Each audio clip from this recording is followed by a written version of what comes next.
Hello and welcome to Call of the Senate, a podcast presented by the Minnesota Senate DFL Caucus. I'm Luke Bishop. On today's episode, we're reflecting on Pride Month with three tremendous guests. Alex Palacios, who's the chair of Stonewall DFL. How are you doing, Alex? Well, how are you, Luke? I'm doing well, thank you. And Sam Doten, the political director of Stonewall DFL. Hi, Sam. How are you doing? Hey, Luke. Thanks for having us. Yeah, and Senator Scott Dibble, who represents Senate District 61 in the Minnesota Senate. How are you doing, Senator Dibble? I'm well, Luke. How are you doing? I'm doing well, thank you. All right. So I'd like to begin with Alex and Sam, who will tell us a little bit more about what Stonewall DFL is and how the organization has evolved in recent years. So can the two of you just begin by talking about your caucus and the work that you've done? Yeah, so good morning, everyone. Stonewall DFL is the LGBTQIA plus caucus of the DFL. And so we are tasked with building power and living out DFL guideline values, as they support the LGBTQIA community. And we're not just a group of advocates. We are also, I'd like to think that we're also an incubator for just really progressive ideas that support the lives and livelihoods of the LGBTQIA community throughout Minnesota. And to add on to that, that introduction, Alex, one of the big things we do to live out those values and build that community is by working with candidates and prospective candidates to help support and elevate the leadership of other LGBTQ folks running for office, and also to support committed allies running for office, all the way from Congress to school boards in every corner of the state. I do want to talk a little bit about Stonewall's endorsement work, but I don't want to jump into that too much. I'm a bit biased since I'm the political director, and that's the main focus of what I'm doing with Stonewall DFL in my current role. I do want to maybe we can get into the history though of Stonewall DFL. So just maybe we can start with the name. And Alex, do you want to talk about what the name Stonewall means? Absolutely. So our namesake is something we do not take lightly. It's, of course, a reference and in honor of the Stonewall riots or uprising, and which marked really the beginning of the modern gay rights movement. Of course, there were efforts and fights for that, but that really was the beginning of the progress that we see today in the LGBTQIA community. Of course, the Stonewall Inn, famed Stonewall Inn in New York City, at the intersection of what was then a fringe group that was incredibly oppressed, and the LGBT community said no more and stood up, and that legacy is what drives us today. And so you see the name Stonewall appear a lot in different corners of the LGBTQ community, both here in the United States and internationally, because of the importance of the Stonewall uprising as this crystallizing point in turning our movement into a real political force. And then we get organizations like ours, Stonewall DFL, that are named after this uprising and after this incredible moment in our movement. Stonewall DFL was founded in 1980. So this was just 11 years after the Stonewall uprising. It wasn't initially called Stonewall. It didn't acquire that name until the 1990s. But Stonewall DFL isn't the only Stonewall club or organization in the country either.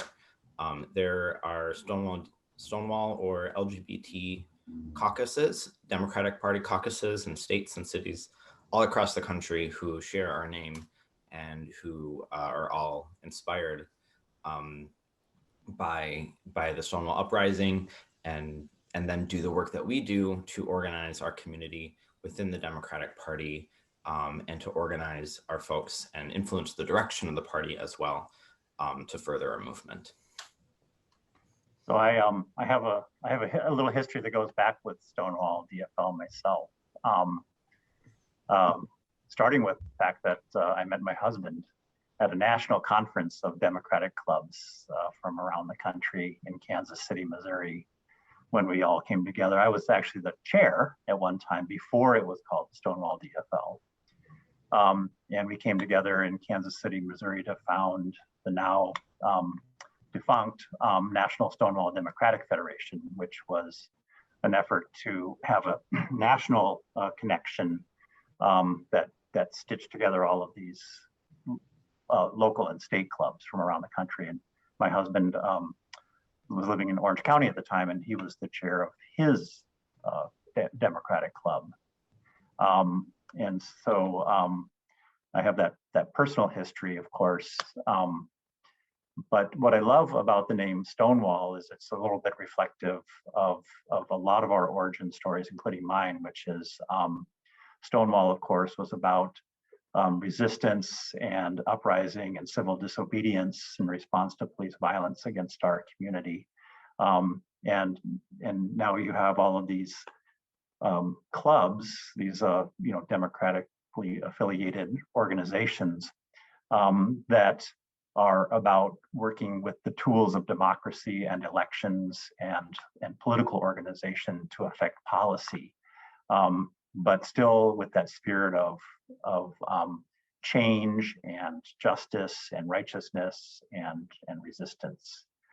So it's a great coming, because I actually got my start in the streets as well with the AIDS Coalition to Unleash Power and Queer Nation, doing policy work and political work, certainly, and trying to change all kinds and all manner of institutions. But what ACT UP, of course, is most well known for are its direct action and its street demonstrations and the like. So I'm very, very fond of Stonewall DFL. Very, very strong relationship with them, and of course, very, very proud of what Sam and Alex have done with the organization in the last couple of years, for several years now.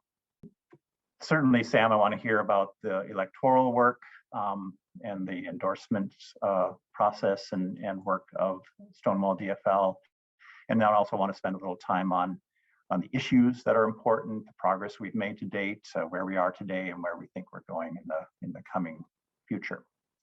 The foundation of everything, of course, is democracy and elections and having a seat at the table or being in the room where it happens. Do you want to talk a little bit about how Stonewall affects that? Okay. So one of the, I'll give a little context. So within the DFL party, Stonewall DFL is one of several community caucuses or community outreach organizations. And one of the things that we can do as part of that is we can endorse candidates. And we often endorse candidates or strive to endorse candidates in key races early in the process and in the cycle, ahead of the regular whole DFL party endorsement taking place.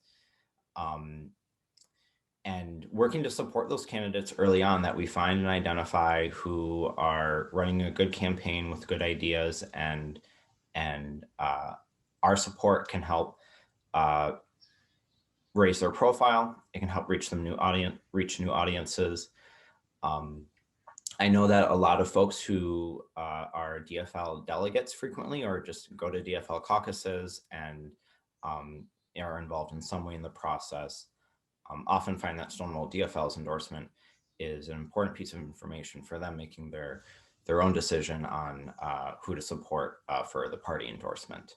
And so essentially what we're able to do is is work and operate at a point in our party's process to ensure that we're screening and filtering for candidates who aren't meeting even as kind of a certain benchmark for understanding and care for LGBTQ community issues, but that we're also identifying the champions and the people that we need, so that we can build the pipeline of candidates at a local level. And I was really excited that, and I've been really excited that we've been pretty active in supporting school board candidates the past couple cycles, because those are going to be your future state senators and candidates for Congress, and other higher level political leaders. And it's part of, a longer term project of changing what does political leadership in our state look like. And we know the importance of representation, both in our needs being known and felt in seats of power, but also to inspire other people to come along and do that work. And so to me, that's one of the unique things about Stonewall, is where we work in that process. And I think we're, in some ways it's been really exciting and almost impossible to keep up with how many openly LGBTQ folks are running now. I can't, I usually keep a list in a spreadsheet and I can kind of count them off, and I can't even do that anymore. I'm learning about new candidates all the time, especially in local government, in city councils and small towns and suburbs across this. So that's just a little bit, I guess. And I can go into more about Stonewall's endorsement process, but the essence is, I've heard that it's rigorous and a bit long and thorough, but that it's the work that we're doing to ask really hard questions of folks seeking our endorsement. Because if we're go ahead and finish that. I just have and we ask really hard questions that get at both policy issues and policy competence, but also values and commitments. And at the end of the day, when it's between, where are you going to stand with our community? What I like about the opportunity to conduct endorsements, I started this as part of the leadership of Stonewall, but appreciate very much also as a candidate. Particularly with questionnaire like Stonewall's, is there's usually an introductory paragraph, some exposition a little bit on a subject before the question is asked. And so that's the opportunity to, really enter into a form of a dialogue or conversation with candidates for public office to kind of let them know kind of more holistically and expansively the variety and array of subjects that are of interest to us as LGBTQ people, but also as, citizens and human beings and members of a wide, diverse set of communities that come together to make the Minnesota community. And even when, particular candidate maybe hasn't been successful in either winning office or achieving Stonewall's endorsement, that person may go on to other forms of leadership in the community, or maybe a future candidate, and they've had that opportunity to be exposed to issues and form relationships with people that maybe they haven't had before. So the endorsement process is more than just putting someone under the bare light bulb and grilling them to make sure that that they're right on the issues. It's an iterative and relationship and communicative process, and I really like that. It is. And one thing is, I often hear from candidates, oh, I didn't know about that issue. We ask on a range of issues that get at, when we talk about things like homelessness, right? That's an LGBTQ issue. There are so many members of our community who are systems you imagine the system of shelters and housing, and how certain, if certain family configurations are or are not permitted in certain types of accommodations, and these are things, right, that unless it's pointed out, and if you're not living it or experiencing it, you may have never even thought about or considered it. And And to your point, Senator, about candidates that sometimes that we do look at and we meet with, and they work on our questionnaire and we ask them questions, and ultimately we decide to not endorse them. And sometimes we endorse someone else in a race. But the process itself is something that it's educational, and that's the important part, and that's the value is, yes, we would like to help our preferred candidate win, of course, but in engaging with everyone and inviting every known DFL candidate in a race that we're looking at endorsing in, we're fair in that respect. We invite everyone that we know who is running, if we're going to look at endorsing, is all of them learn something. And so we had an impact on the race, whether or not our endorsed candidate won, because we helped educate everyone. We built the beginning of a relationship, and we got issues on their radar that they may have never even contemplated. Yeah, absolutely. Which is a great jumping off point to talking about the issues. And Alex, this is your daily life. You live at the intersection of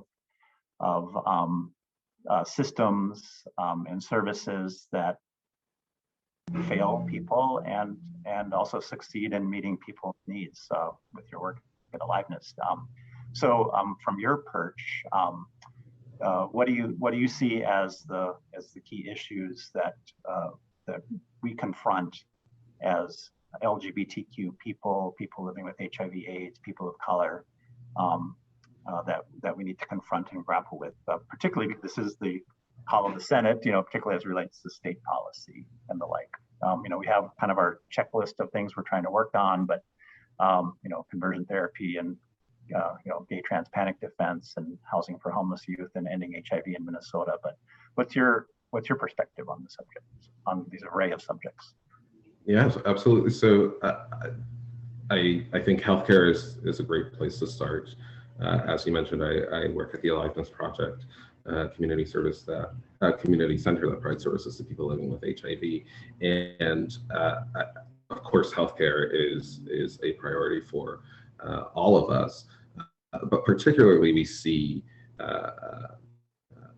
disproportionate negative effects the way that our healthcare is running now, with people identified with the LGBTQ community, with communities of color. And so that's one of the issues that we pay close attention to, making sure that people living with HIV, for example, have access to medications that are life-saving, promoting healthcare that's specifically geared for women, and taking care of an aging LGBTQIA population are really on the top of our priority lists. Of course, none of this can happen without paying close attention to civil rights and social justice and a move towards equity.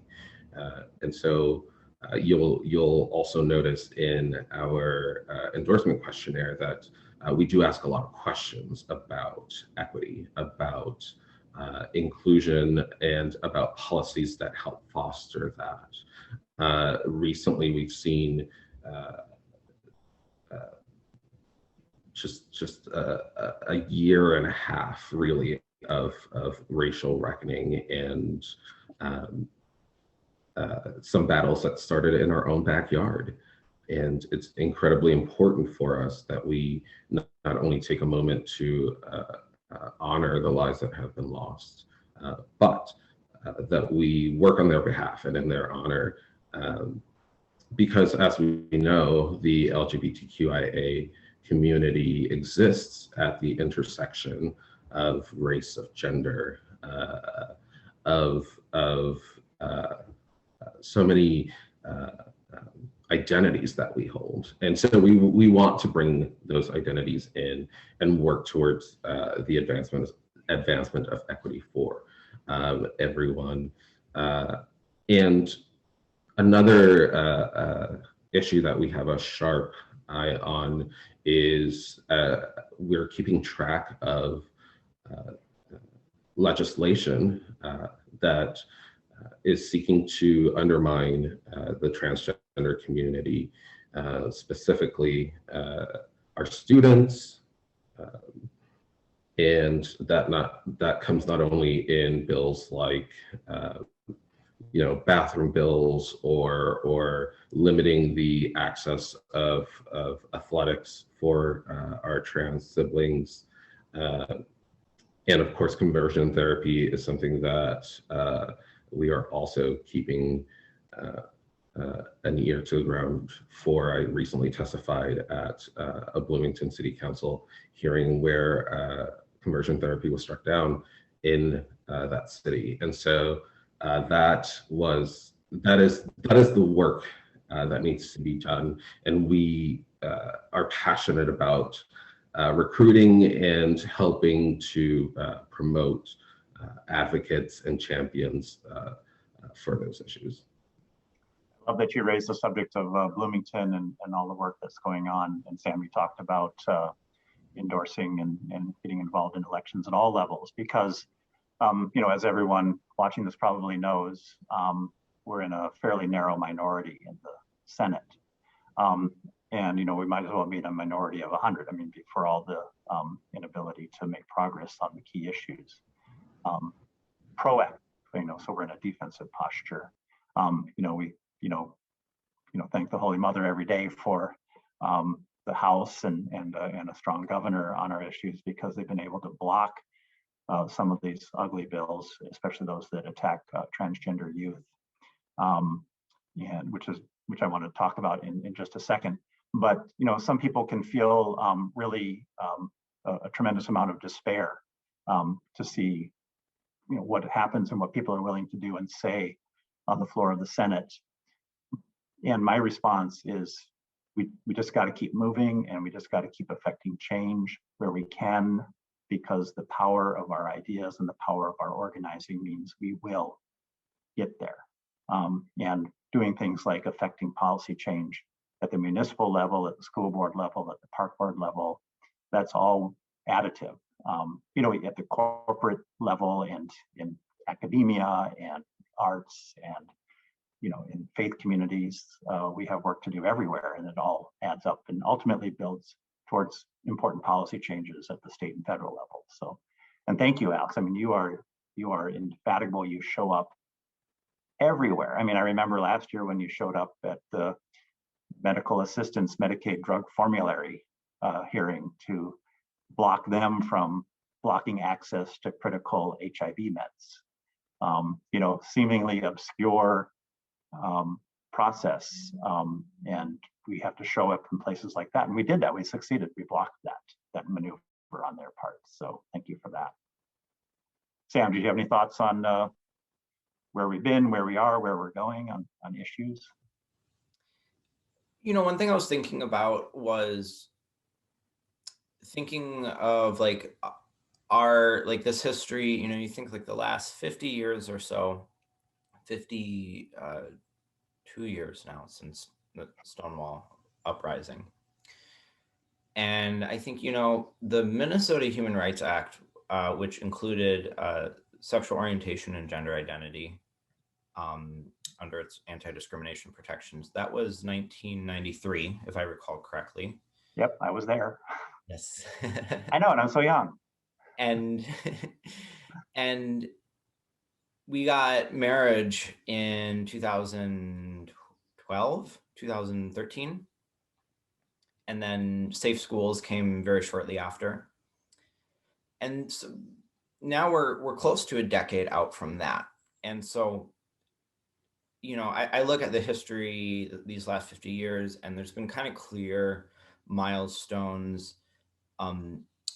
that can be understood and encapsulated in legislation itself, which is, a reflection of broader things happening in our society. And so I'm thinking about what is our next big milestone piece of legislation ahead of us in, if we're thinking if we can kind of every 10 or 20 or so years, we work and we organize a big win.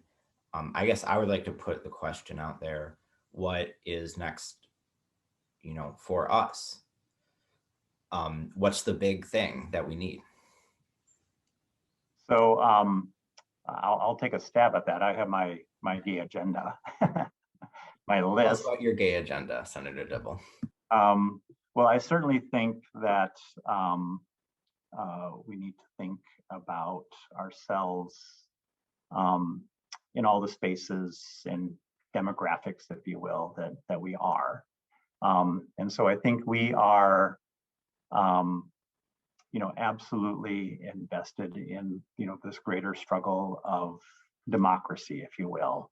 And we've had this existential threat to democracy with the past president, and he's just symptomatic of something else larger that's going on in our country. So, I can't put a pin on a particular policy outcome, but a basket of policies, but really, a basket of values that we're invested in and need to play a part in creating greater awareness and connection with maybe folks who we haven't looked to as our traditional constituency and allies. And that, that's all around making sure that we have an economy that functions well for everybody. So the economic disparities that we live under affect us quite directly, both our community directly, but also I think are the foundation of this threat to the legitimacy of our entire democratic system, because the economic disparities give rise to the imbalance of power and the concentration of wealth and power in fewer hands, which then give rise to policies which exclude people from voting, which exclude people from healthcare and housing and access to education and retirement stability, and it goes on from there. So that larger movement for better democracy and an economy and a society where everyone feels like they're connected and they're valued and they can participate and they can live the lives to which they dream and aspire. So that's a little broad and non-specific, but it boils down to a lot of really specific policies, of course. Greater voter participation, stripping corporate influence out of our elections,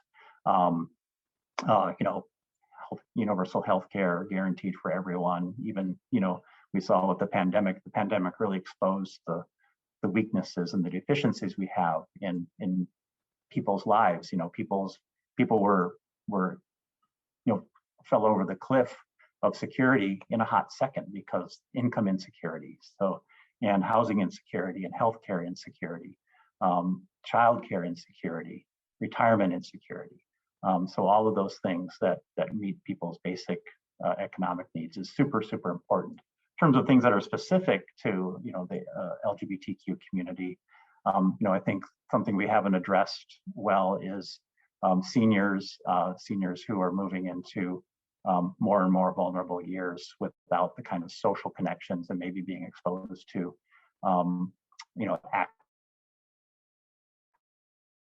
active forms of indifference or even hostility in institutional settings. We talked about young people and the crisis of homelessness. We have 6,000 homeless young people in Minnesota every day. Many of whom, some estimate upwards of 30 to 40% of whom are queer, and many of those are queer kids of color. And I think that's something we can absolutely address and handle. We can end HIV in the state today if we have the political will and the resources to make that happen. And we that can be the great, a great civic project that we invite everyone to participate in. Criminal justice issues, part of my founding origin story is having been a victim of police abuse myself, forming coalition with communities of color in Minneapolis to try to make a change there. Unfortunately, all of our progress was set back by subsequent Minneapolis administrations, and we're kind of rebuilding all of that work now. And the continuum of reform in the criminal justice system, people in ICE custody and in our jails and prisons, particularly those who are queer, have just tremendously terrible stories to share as well. And I think we need proactive legislation. We need to turn this defensive posture on transgender issues around and become proactive on gender affirmation care as a fundamental right. I think we should be included in, learning about our history, the history of the state. We've been a part of the story of this state since, before settlement, quote unquote settlement. And that story needs to be told and needs to be known. Without knowing about our contributions, people would have an incomplete idea of what Minnesota is all about. That's a great place to leave our show. And so I just want to say, Senator Scott Dibble, Stonewall DFL Chair, Alex Palacios, Stonewall DFL Political Director, Sam Doten, thank you all so much for joining today. I really enjoyed today's conversation. Thanks for joining us today on Call of the Senate. Find us online at senatedfl.mn or on social media under the username @SenateDFL. See you next week.